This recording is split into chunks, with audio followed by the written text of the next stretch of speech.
Section 6. Fear and Conflict. Being afraid seems to be involuntary, something beyond your own control. Yet I have said already that only constructive acts should be involuntary. My control can take over everything that does not matter, while my guidance can direct everything that does, if you so choose. Fear cannot be controlled by me, but it can be self-controlled. Fear prevents me from giving you my control. The presence of fear shows that you have raised body thoughts to the level of the mind. This removes them from my control and makes you feel personally responsible for them. This is an obvious confusion of levels. I do not foster level confusion, but you must choose to correct it.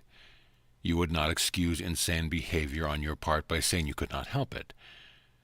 Why should you condone insane thinking? There is a confusion here that you would do well to look at clearly. You may believe that you are responsible for what you do, but not for what you think. The truth is that you are responsible for what you think because it is only at this level that you can exercise choice. What you do comes from what you think. You cannot separate yourself from the truth by giving autonomy to behavior. This is controlled by me automatically as soon as you place what you think under my guidance. Whenever you are afraid, it is a sure sign that you have allowed your mind to miscreate and have not allowed me to guide it. It is pointless to believe that controlling the outcome of misthought can result in healing. When you are fearful, you have chosen wrongly. That is why you feel responsible for it. You must change your mind, not your behavior, and this is a matter of willingness. You do not need guidance except at the mind level. Correction belongs only at the level where change is possible. Change does not mean anything at the symptom level where it cannot work. The correction of fear is your responsibility. When you ask for release from fear, you are implying that it is not. You should ask instead for help in the conditions that have brought the fear about. These conditions always entail a willingness to be separate. At that level, you can help it. You are much too tolerant of mind wandering and are passively condoning your mind's miscreation. The particular result does not matter, but the fundamental error does. The correction is always the same. Before you choose to do anything, ask me if your choice is in accord with mine. If you are sure that it is, there will be no fear. Fear is always a sign of strain, arising whenever what you want conflicts with what you do. This situation arises in two ways. First, you can choose to do conflicting things, either simultaneously or successively.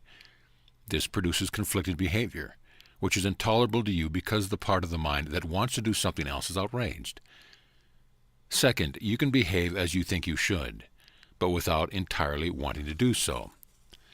This produces consistent behavior, but entails great strain. In both cases, the mind and the behavior are out of accord, resulting in a situation in which you are doing what you do not wholly want to do. This arouses a sense of coercion that usually produces rage, and projection is likely to follow. Whenever there is fear, it is because you have not made up your mind. Your mind is therefore split, and your behavior inevitably becomes erratic. Correcting at the behavioral level can shift the error from the first to the second type, but will not obliterate the fear. It is possible to reach a state in which you bring your mind under my guidance without conscious effort, but this implies a willingness that you have not developed as yet. The Holy Spirit cannot ask more than you are willing to do. The strength to do comes from your undivided decision. There is no strain in doing God's will as soon as you recognize that it is also your own. The lesson here is quite simple, but particularly apt to be overlooked. I will therefore repeat it, urging you to listen. Only your mind can produce fear. It does so whenever it is conflicted in what it wants, producing inevitable strain because wanting and doing are discordant. This can be corrected only by accepting a unified goal. The first corrective step in undoing the error is to know first that the conflict is an expression of fear.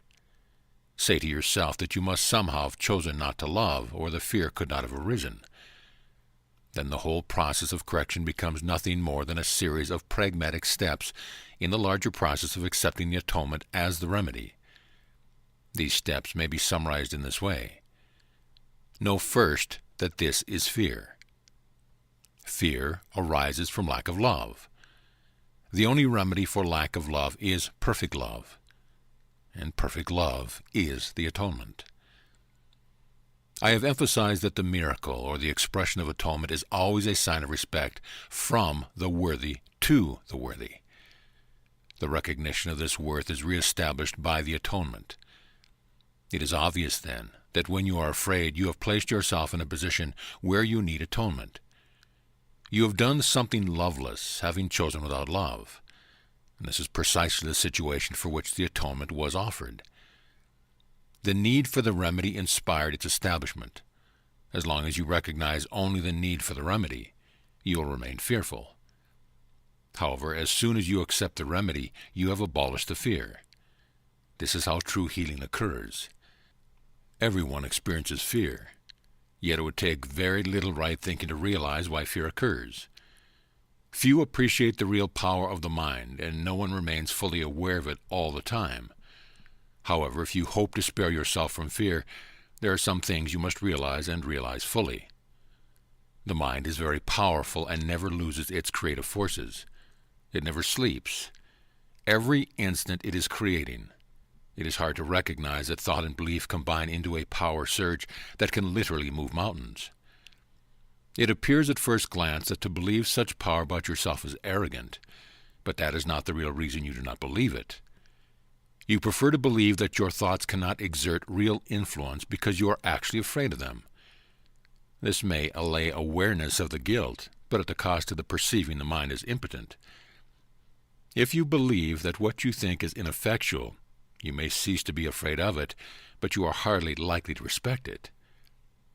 There are no idle thoughts. All thinking produces form at some level.